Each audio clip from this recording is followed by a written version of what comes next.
Dan wa huffatin naru bisyahawat, Allah kelilingi neraka itu dengan hawa nafsu yang sangat menyenangkan, zina, judi, khamar, dan lain sebagainya. Ini orang Bani Israel. Di saat Allah Subhanahu wa taala melarang mereka untuk tidak memancing ikan, menjadi ikan pada hari Sabtu, pada hari Sabtu itulah ikan yang paling banyak. Banyak sekali. Selain itu enggak ada. Enggak ada. Dalam hal ini saya teringat sebuah ayat dari Al-Quran surah Al-Ma'idah. Allah menceritakan, ini kembali ke Nabi Muhammad ya, bagaimana Allah menguji kalau apabila dia melarang sesuatu, diuji dengan syahwat. Bahwasanya Allah di antara larangan ihram apa? Kaitannya dengan buruan. Hah? Dilarang memburu binatang buruan darat. Bukankah begitu? Iya. Di antara larangan ihram, dilarangnya seorang muhrim untuk memburu binatang buruan darat. Kalau laut boleh, mencingkat boleh ya. Allah menceritakan, wa la yabluwannakumullahu bi syai'in minas saydi tanaluhu aydikum wa rimahukum. Allahu Akbar. Di saat Allah melarang untuk memburu binatang buruan darat, Allah dekatkan binatang-binatang tersebut kepada orang-orang yang sedang ihram. Tanaluhu aydikum, bisa kalian tangkap dengan tangan. Wa rimahukum, kalau bukan merah, nggak ada dia. Tapi di saat ihram, Allah uji. Apa benar kita benar-benar taat kepada perintah Allah? Digiring binatang-binatang buruan itu kepada orang yang ihram tersebut, yang kalau bisa ditangkap dengan tangan. Ini dalam Al-Quran Allah ceritakan tentang Nabi Muhammad dan umatnya, para sahabat. Padahal mereka sangat butuh makanan saat itu. Bayangkan keluar dari Madinah ke Mekah berjalan kaki, kan butuh makanan. Binatang ada, buruan darat, tapi kenapa Allah larang?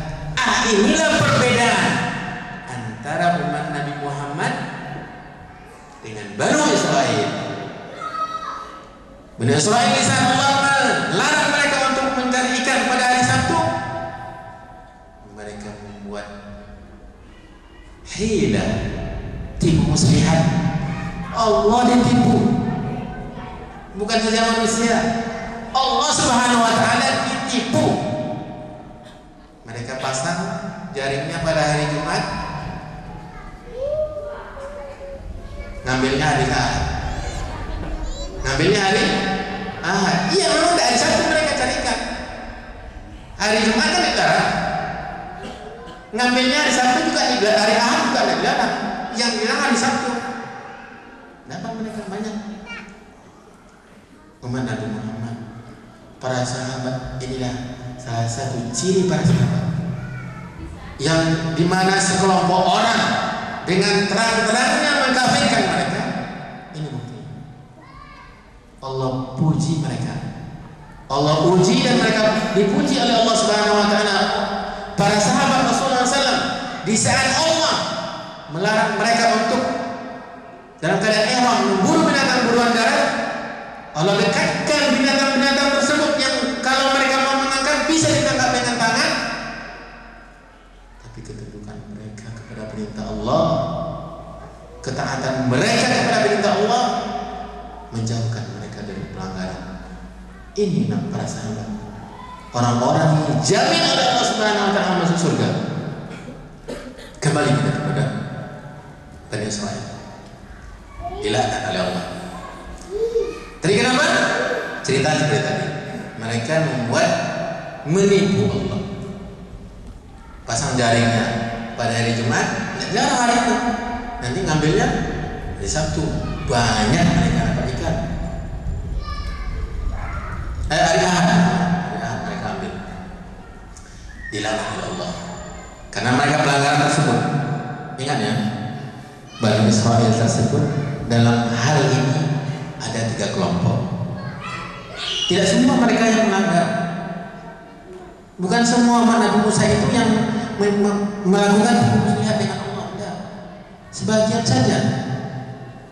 Sebagian yang lain ya nggak mau, cuek aja, nggak melakukan dan juga tidak mengingkari. Yang ini dia mengingkari. Sebagian kelompok yang ketiga dia nggak setuju. Dia juga, kenapa mereka lakukan itu? Padahal tapi mereka hanya sebatas di hati. Tidak ada upaya untuk mencegah. Semuanya 3 kelompok ini Pak, Bu,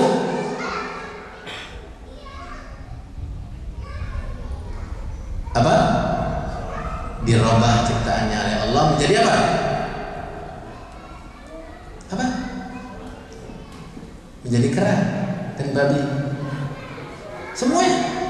Baik itu yang langsung eksekutornya, yang langsung melakukan perbuatan dosa tersebut, dan kelompok kedua yang tidak sebelah sini juga sebelah sana, cuma cuek saja. Yang ketiga dia memang mengingkari tapi tidak langsung ada prakteknya. Semuanya berubah. Zalika bima asaw wa kanu yahtadun la yatanahawna karim ma'lum.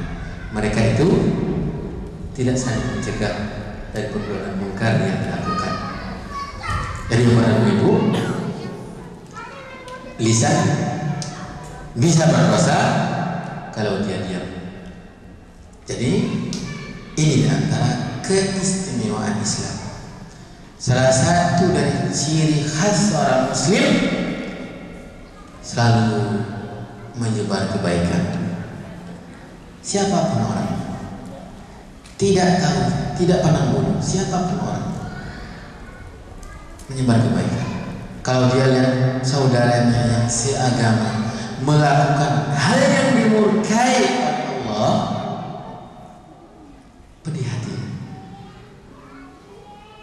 teriris hatinya. Kenapa? Seorang Muslim dengan Muslim lainnya kalbunya yashuddu ba'duhum ba'dha, umpama sebuah bangunan yang saling menguatkan. Dalam hadis lain, kalau salah satu anggota tubuh sakit, umpama anggota tubuh oleh Allah Subhanahu wa taala, kalau sakit salah satunya, yang lain juga merasakan sakitnya. Jadi ini diantara dosa lisan apabila dia melihat kemungkaran tidak dicegah.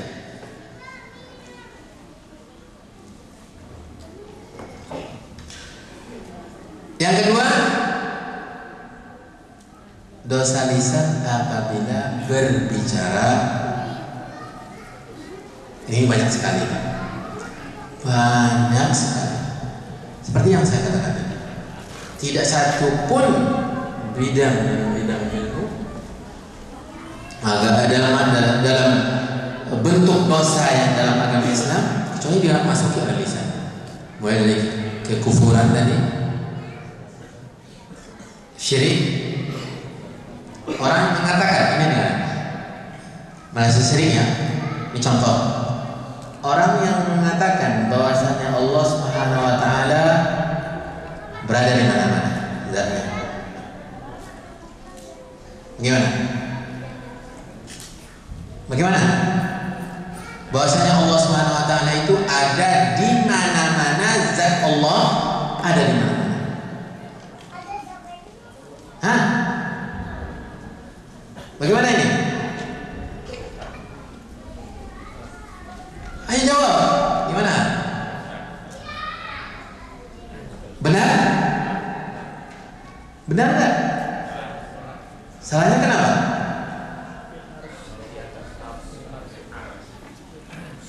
Kalau Allah Ta'ala Allah nama yaqulun, kalau berada, kalau di tempat-tempat kotor, di diskotik, di WC, akramakumullah, Ada Allah. Jadi perkataan ini adalah perkataan syirik. Perkataan yang syirik yang menyalahi tauhid asma dan sifat Allah. Dengan meyakini bahwasanya Allah Subhanahu wa taala memiliki sifat dan nama-nama yang mulia, punya sifat-sifat yang mulia, mempunyai nama-nama yang mulia. Kalau kita katakan zat Allah ada di mana-mana, berarti kita menisbatkan kekurangan dan bahkan kehinaan Allah Subhanahu wa taala. Ini perkataan beda. Kalau Allah mengatakan bahwasanya Allah Subhanahu wa taala tidak punya tangan. Gimana?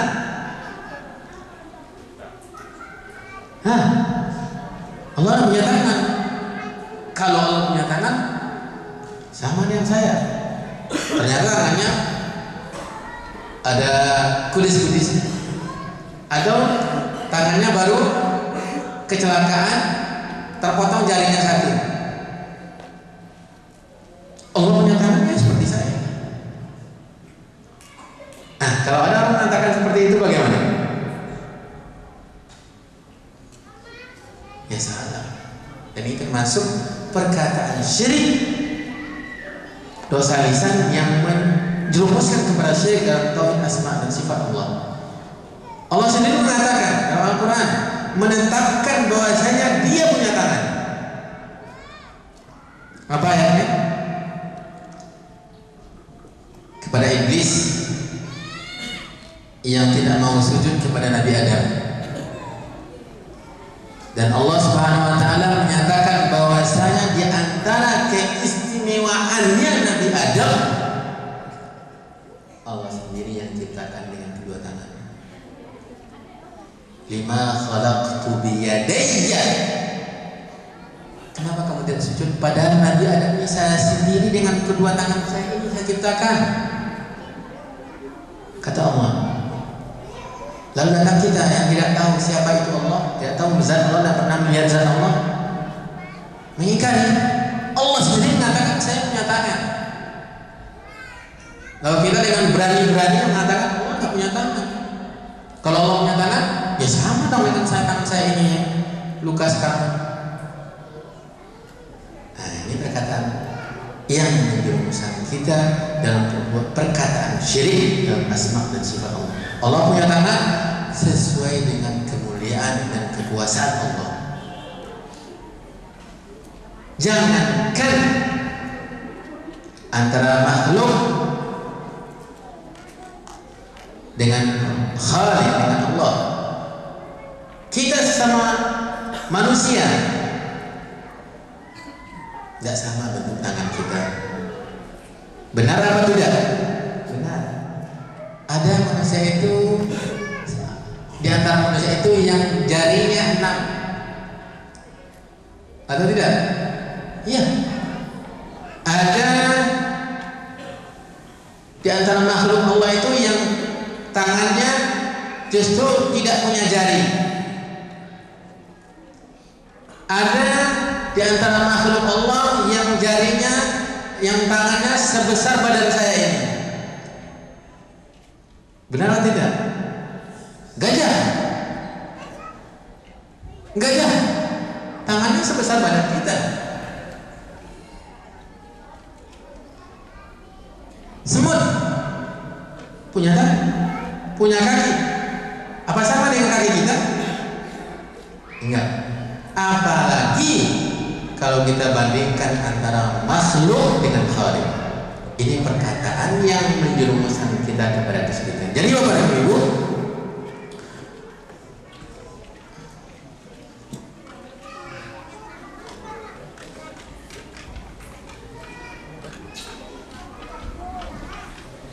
dosa-dosa lisan itu apabila dia berkata banyak sekali. Intinya tadi yang kita contohkan dalam masalah syirik. Ada di antara dosa lisan, ini kita singkat aja dan nanti kita masuk masalah yang penting. Dosa lisan yang paling besar dosanya, yaitu berkata berkata tentang Allah, tentang zat Allah, tentang agama Allah tanpa ilmu. Seperti tadi mengatakan Allah tidak punya tangan, mengatakan zat Allah ada di mana-mana, mengatakan bahwasanya Allah tidak bersemayam di atas arsy, dan lain sebagainya.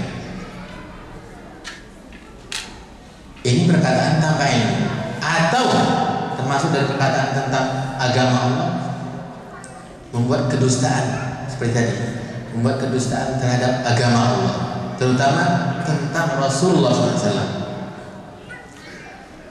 Mengatakan bahwasanya ini adalah hadis dari Rasulullah SAW, padahal itu tidak hadis dari Rasulullah SAW. Ini besar-besarnya dosa. Maka Rasulullah SAW mengatakan, man kadzaba alayya muta'ammidan falyatabawwa maq'adahu minan nar. Barang siapa yang mengatakan suatu perkataan yang dinisbatkan kepada saya dengan sengaja, maka tempatnya sudah tersedia di dalam apa? Dalam neraka. Ini Pak. Jadi kita berhati-hati berbicara tentang agama Allah. Jangan asal bicara. Allah SWT mengatakan dalam Al-Quran dalam surat Al-A'raf, Qul innama harrama rabbiyal fawahisha ma dhahara minha wa ma batana wal ithma wal baghya bighairi haqq wa an tusyriku billahi ma lam yunazzil bihi sultana wa an taqulu 'ala Allahi ma la ta'lamun. Tingkat yang paling tertinggi Allah letakkan. Katakanlah, sesungguhnya Tuhanku hanya mengharamkan perbuatan yang keji, baik yang nampak maupun yang tersembunyi, dan perbuatan dosa, melanggar hak manusia tanpa alasan yang benar, mengharamkan. Allah juga mengharamkan perbuatan syirik yang tidak ia turunkan hujjah dalil tentang syirik itu, dan juga mengharamkan berkata tentang Allah apa yang tidak ia ketahui, yang tidak diketahui oleh yang mengatakan tersebut. Ini tingkatan dosa yang terbesar, tertinggi ditetapkan oleh Allah Subhanahu wa taala dalam urutan-urutan dosa adalah mengatakan atau berkata tentang zat Allah tanpa ilmu. Ini dosa yang besar, dosa lisan yang besar apabila dia berbicara. Kemudian di antara dosa lisan yang masuk dalam kategori zat Allah, berbicara tentang zat Allah, adalah mencela Al-Quran, mencela Rasul dan agama Allah, seperti dalam ayat tadi tentang peristiwa yang mengatakan bahwasanya para sahabat itu penakut, banyak makan dan lain sebagainya. Ini adalah termasuk mencela agama Allah, mencela Rasulullah SAW. Juga termasuk dalam kategori dosa lisan yang kaitannya dengan zat Allah dan agamanya adalah bersumpah dengan selain Allah. Ya kan? Bersumpah dengan selain Allah juga dosa lisan.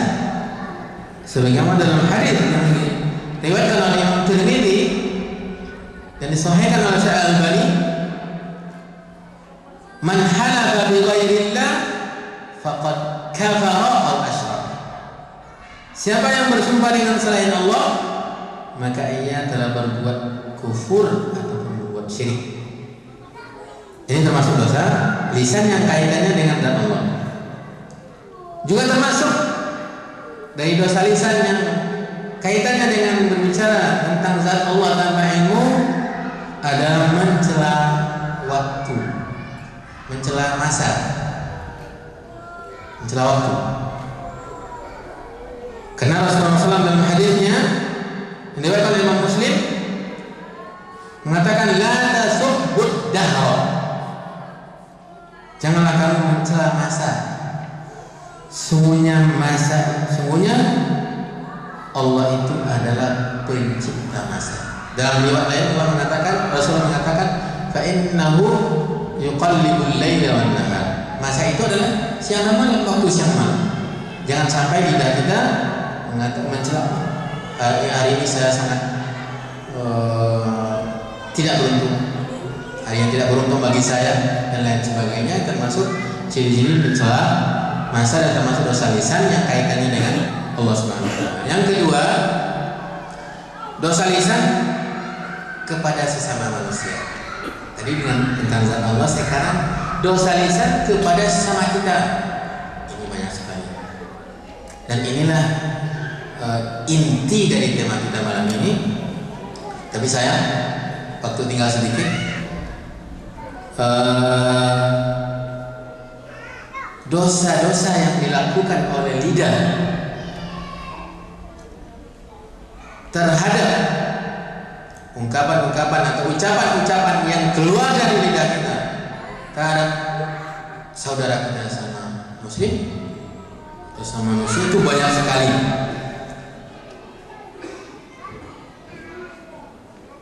Pertama adalah ghibah. Ghibah, arti ghibah itu adalah kita menggunjing, dalam bahasanya gosip. Makanya sebagian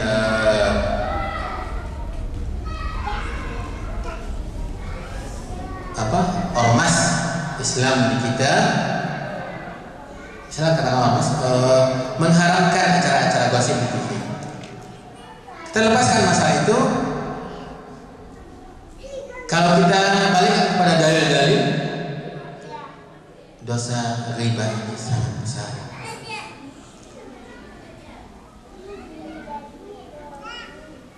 Yang artinya riba itu sendiri dijelaskan oleh Rasulullah SAW dalam sebuah hadis. Atadruna mal riba? Rasulullah bertanya. Ini salah satu metode Rasulullah SAW menyampaikan kebenaran, menyampaikan ajaran dengan uslub tanya jawab. Rasulullah menanyakan kepada para sahabat, tahukah kalian apa itu hakikat dari riba? Yang senada dengan ini banyak sekali, seperti dalam hadis lain, atadruna manil muflis? Tahukah kalian siapakah orang yang paling fakir, yang paling miskin?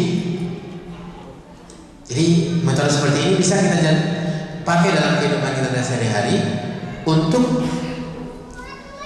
merubah suatu fenomena, suatu zahir, suatu hal yang banyak terjadi di masyarakat. Ini Rasulullah SAW mengatakan, tahukah kalian apa itu riba? Para sahabat mengatakan, kami nggak tahu ya Rasulullah. Allah dan Rasulnya yang tahu.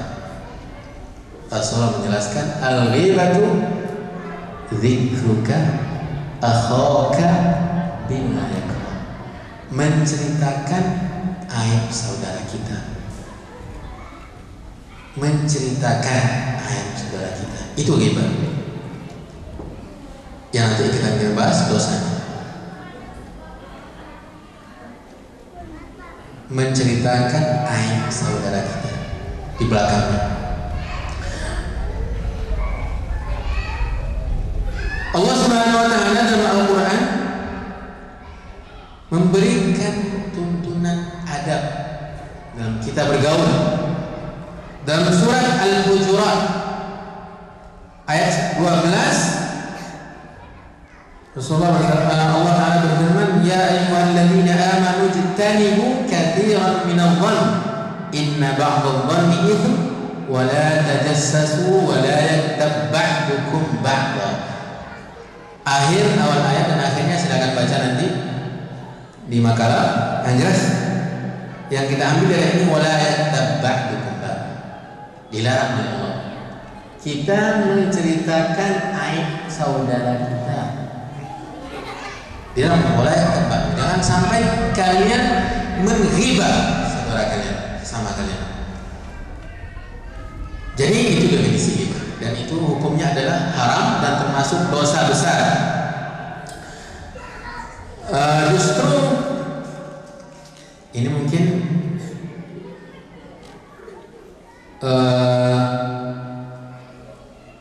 di saat Rasulullah SAW menjelaskan arti dari ghibah, para sahabat bertanya, ya Rasulullah, kalau yang kami jelaskan itu, yang kami ungkapkan itu, benar-benar ada aib itu di saudara saya, apa saja? Misalnya saudaranya itu matanya apa? Tidak bisa melihat sebelah, atau telinganya nggak ada satu, atau dia pendek, atau aib-aib yang ada pada dirinya diceritakan. Bagaimana Rasulullah? Bukankah itu benar? Rasulullah menjelaskan, kalau memang benar yang kamu katakan tentang aib saudara kamu itu ada pada dirinya, itulah yang sebenarnya ghibah. Tetapi kalau seandainya tidak ada, kamu katakan dia pendek tapi dia ternyata dia panjang, atau sebaliknya atau yang lainnya, maka itu justru lebih dahsyat lagi. Pertama itu ghibah, yang kedua buat suatu kedustaan terhadap saudaranya, lebih besar dosanya. Faqad bahatta, kata Rasulullah dalam hadisnya. Bapak dan Ibu,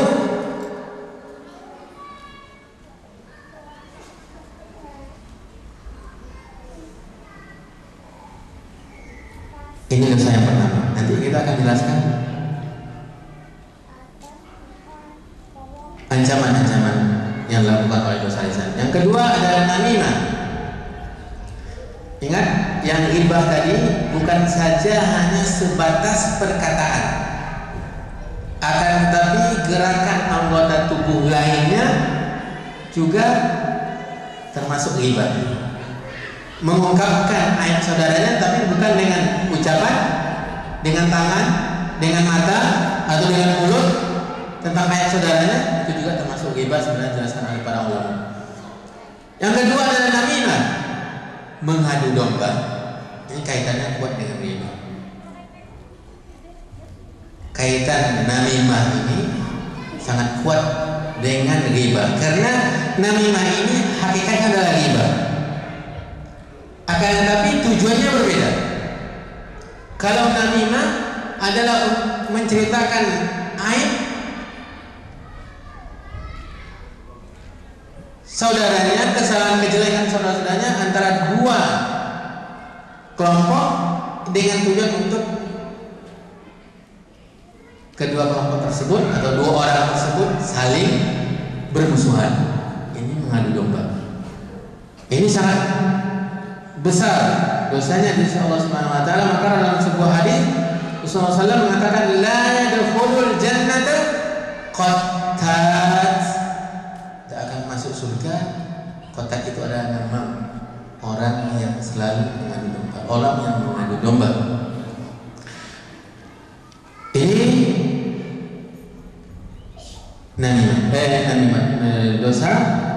Tidak akan masuk surga orang yang mengadu domba. Kalau kena masuk surga gimana lagi?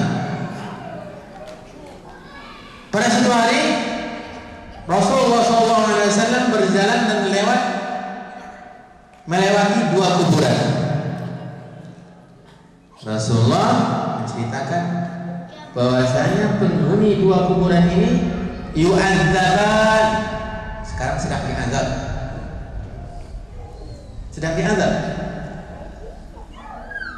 Salah satu dari keduanya ini kana yamshi bin namimah, dalam di masa hidupnya mengadu domba. Jadi pertama tidak masuk surga, di dalam kubur diazab oleh Allah Subhanahu wa taala. Ini dosa orang yang mengadu domba. Perbuatan lisan. Di antara dosa lisan adalah berkata dusta.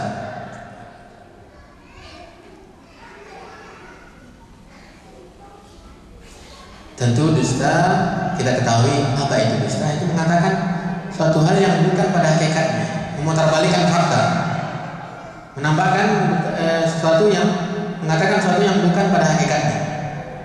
Si berkata dusta. Ini dijelaskan oleh Rasulullah SAW dalam hadis, "Iyyakum wal kadhib, fa innal kadhiba yahdi ila al-fujur, innal fujura yahdi ila an-nar, wa la yazalu ar-rajulu yakdhibu hatta yuktaba indallahi kadzdzaba."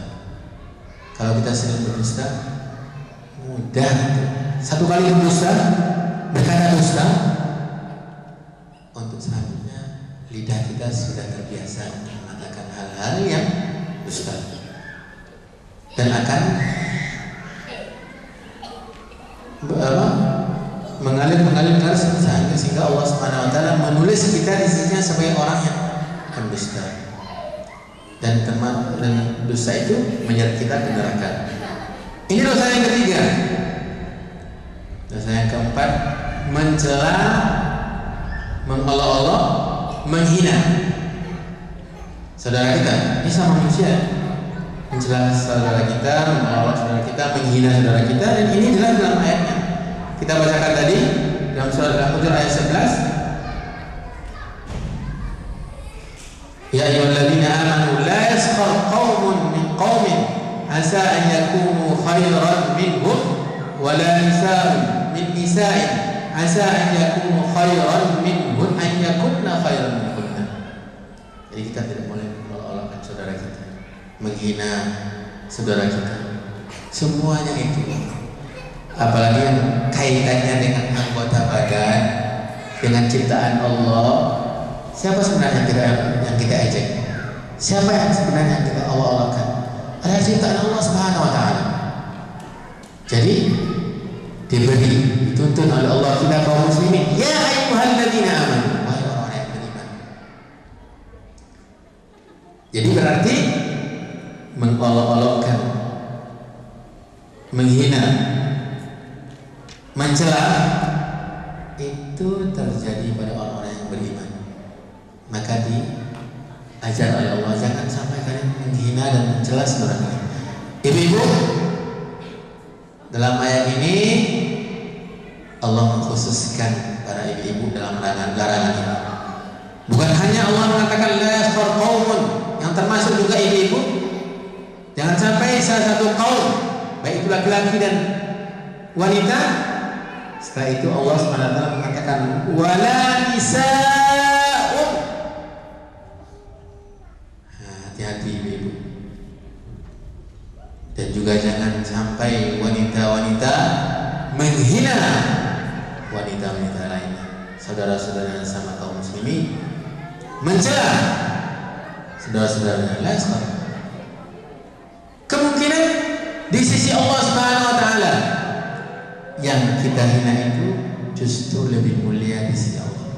Karena yang di sisi Allah bernilainya bukan dalam bentuk kita, bukan banyaknya harta kita, bukan indahnya ciptaan Allah kepada kita. Tidak. Inna akramakum. Ini dalam ayat ini juga Allah katakan inna akramakum innallahi atqakum. Pada suatu hari salah seorang sahabat tampak betisnya. Sahabat yang lain tertawa karena betisnya kecil sekali. Diketawakan oleh sahabat yang lain.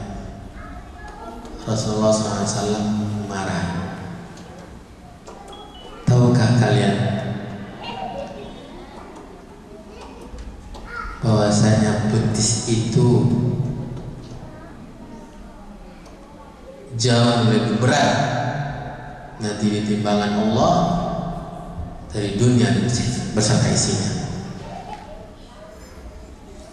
Ini menandakan bahwasanya nilai kita di sisi Allah ketakwaan, dan juga menandakan bahwasanya kita akan ditimbang badan kita Allah Subhanahu wa taala di hari akhirat nanti. Yang ditimbang bukan berat badannya, tapi berat amalannya. Berat amalannya. Kalau sempat badannya ditimbang, saya termasuk yang berat timbangannya, tapi bukan berat badan, kan, tapi berat amalan yang lakukan oleh anggota badan. Ibnu Mas'ud yang kecil betisnya ini, ya kan, di saat ditimbang justru lebih berat dari dunia beserta isinya. Bapak dan Ibu, ini mencela, dosa mencela. Bahkan salah satu tanda kekurangan seorang muslim, rendahnya tingkat seorang muslim yang sejati adalah kalau dia menghina saudaranya. Dalam hadis Rasulullah mengatakan, bihasbil mri'in, ini dalam muslim ya, bihasbil mri'in muslimin minasyarri ayyahkir akhahul muslim.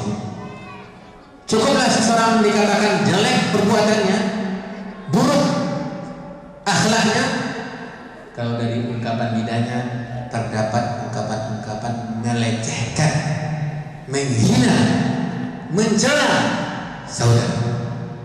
Ini tanda-tanda jelek akhlak seseorang. Bapak dan Ibu, juga termasuk dari dosa lisan adalah melaknat. Melaknat.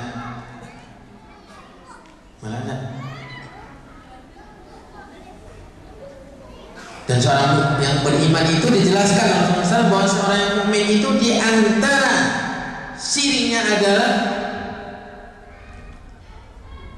bukan orang yang mencela, bukan orang yang melaknat, dan juga bukan orang yang berkata kasar dan kotor.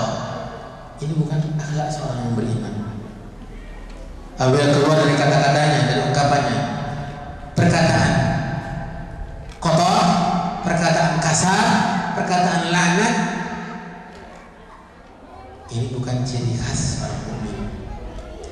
Laisal mu'minu bil-ta'ani walal la'ani walal fahishi walal bali. Kata Rasulullah, orang mukmin bukan itu. Itu orang yang menjaga lidahnya. Ini yang sempat kita bahas, sampaikan di antara dosa-dosa lisan. Bapak dan Ibu, poin yang setelah ini adalah dalil yang bicara tentang lisan.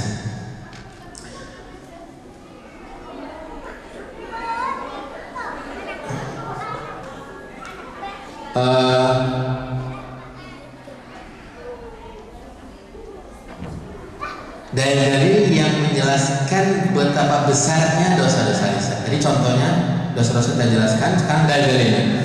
Kemudian poin yang terakhir adalah kiat-kiat menjaga lisan.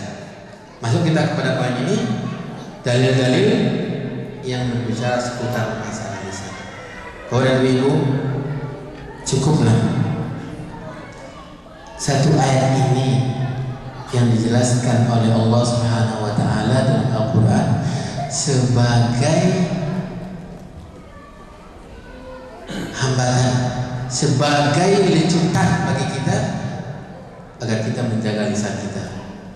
Dalam surat Al-Hadid ayat 16 sampai 18, Allah Subhanahu wa taala mengatakan, "Wa laqad khalaqnal insana wa na'lamu ma tuwaswisu bihi nafsuhu wa nahnu aqrabu ilayhi min hablil warid idh yatalaqqal mutalaqqiyan 'anil yamini wa 'anil shimali qa'id ma yalfidhu min qawlin illa ladayhi raqibun atid." Cukup ayat ini sebagai mencegah kita untuk melontarkan ucapan-ucapan yang semau kita. Karena Allah dalam ayat ini mengatakan, dan sesungguhnya kami telah menciptakan manusia. Allah mengatakan ya dalam ayat tadi, dan mengetahui apa yang dibisikkan oleh hatinya. Jangankan ungkapan lidah, yang masih terdetik dalam hati kita sudah diketahui oleh Allah. Yang masih dibisikkan oleh hati kita sudah diketahui oleh Allah Subhanahu wa taala.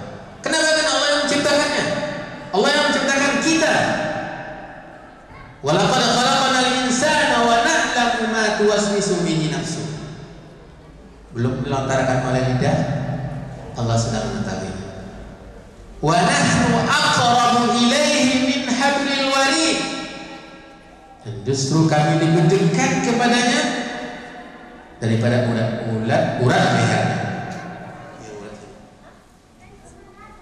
Allah idh yatalaqqal mutalaqqiyan 'anil yamin wa 'anil shimali qa'id. Ada malaikat sebelah kiri dan kanan. Ingat, ini ayat yang kita ambil. Ma yalfidhu min qawlin illa ladayhi raqibun atid. Tidak satu ucapan pun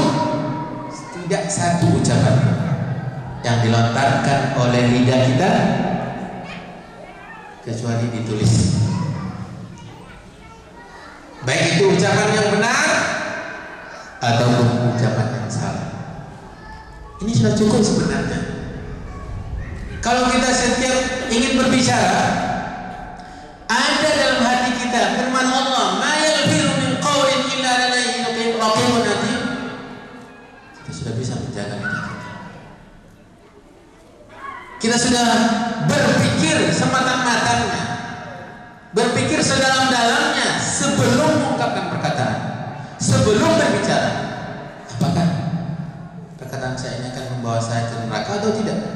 Apakah perkataan saya mengantarkan saya ke surga atau tidak? Kenapa? Setiap ucapan yang keluar pasti tertulis.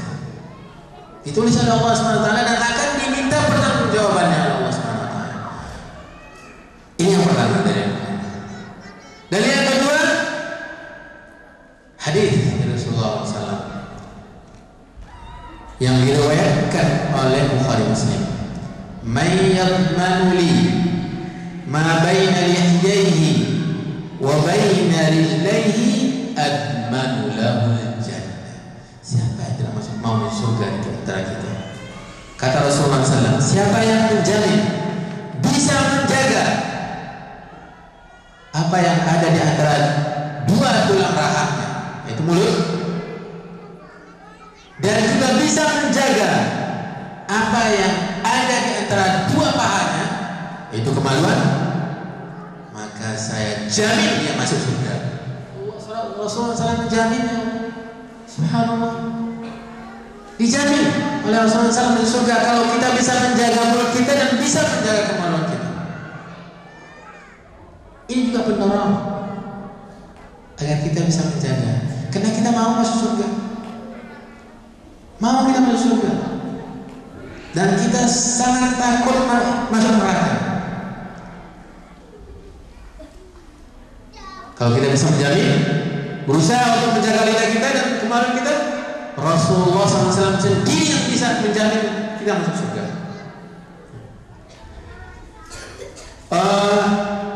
Ini dalilnya cukup dua saja, ada dalam makalah.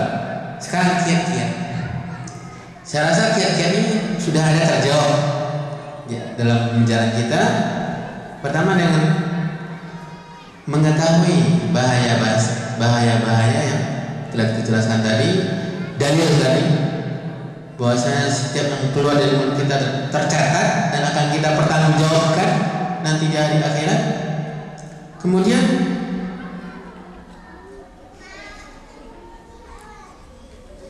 mendekatkan diri kepada Allah Subhanahu wa taala. Mendekatkan diri kepada Allah Subhanahu wa taala karena itu akan mendorong kita untuk menjaga lisan kita.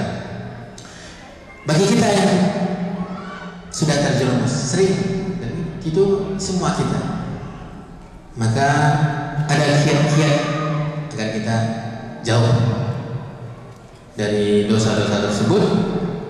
Di antaranya segera bertobat kepada Allah Subhanahu wa taala dengan tobat yang sebenar-benarnya, dengan syarat-syaratnya. Kemudian yang banyak mendekatkan diri kepada Allah Subhanahu wa taala dengan membaca zikir-zikir yang disyariatkan. Lisan ini sebenarnya banyak amalan-amalan. Coba satu hadis saja dari Rasulullah SAW. Coba kita bahasnya. Satu hadis saja dari amalan lisan yang pahalanya besar di Allah adalah dalam sebuah hadis di akhir Sahih Bukhari. Rasulullah mengatakan, kalimatani khafifatani 'alal lisan, habibatani ila rahman, thaqilatani fil mizan, subhanallah bihamdi, subhanallahil azim. Ada dua kalimat mudah diucapkan oleh lidah, sangat-sangat dicintai oleh Allah, dan sangat berat di timbangan nanti di hari akhirat. Apa itu? Subhanallah bihamdi, subhanallahil azim. Mari kita isi dengan kita jadikan lidah kita basah dengan zikir kepada Allah Subhanahu wa taala. Baca di makalah dan kiat-kiat lain sedangkan baca di makalah itu di antara kiatnya bertobat dan dekatkan diri kepada Allah Subhanahu wa taala. Dan ingat, tanamkan dalam jiwa kita bahwasanya kita cinta kepada saudara kita. Kalau kita berbicara tentang aib saudara kita, baik itu dengan ghibah atau lain sebagainya, seakan-akan kita berbicara untuk diri kita sendiri. Ingat, kita mengatakan aib saudara kita, seakan-akan itu adalah aib kita. Ini kiatnya. Banyak, silakan baca ini makalah. Itu saja apa yang ingin saya sampaikan. Sebenarnya masih banyak, dan sebelum saya tutup, saya ingin menceritakan sebuah kisah yang terjadi di antara seorang salaf, yaitu Al-Hasan Al-Basri. Pada suatu ketika dia didatangi oleh seseorang dan mengatakan, ya Hasan Al-Basri, kamu rugi sebenarnya. Kalau sempat kamu tadi hadir di masjid tadi bersama kami, kamu akan tahu apa yang terjadi. Apa itu? Ya, ada seseorang yang menceritakan aib kamu. Coba lihat apa yang dilakukan oleh Al-Hasan Al-Basri. Marah dia. Marah kepada siapa? Marah kepada orang yang mengatakannya. Apa katanya? Apakah syaitan tidak mendapatkan orang lain selain kamu untuk menukilkan perkataan ini kepada saya? Ini jawaban beliau. Apakah syaitan tidak mendapatkan orang lain selain kamu yang dia tugaskan untuk menukilkan perkataan ini kepada saya? Orang tadi maunya dia Al-Hasan Basri memuji dia, tapi dia bahkan mencela. Ini yang pertama, sikap kita. Kalau kita dicela oleh saudara kita, dinukilkan perkataan yang mencela kita, itu sikap yang dicontohkan oleh salaful ummah. Bahwasanya orang mengatakan itu pasti kita marah. Yang kedua, Al-Hasan Basri langsung ngambil sebaskom korma rutok, datang dia ke masjid,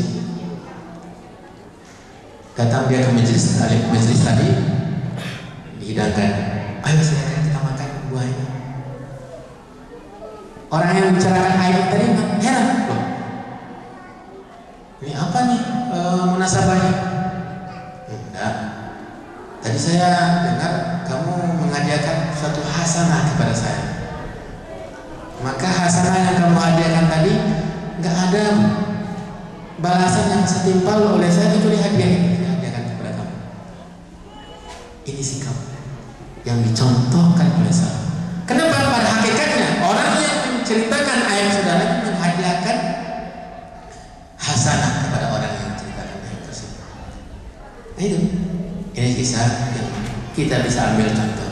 Itu saja, mudah-mudahan kita berdoa kepada Allah Subhanahu wa taala untuk memberi kita, menjadikan kita penghuni surga, dan memberi taufik kepada kita untuk bisa mengamalkan amalan-amalan perkataan yang mendekatkan kita ke surga Allah Subhanahu wa taala.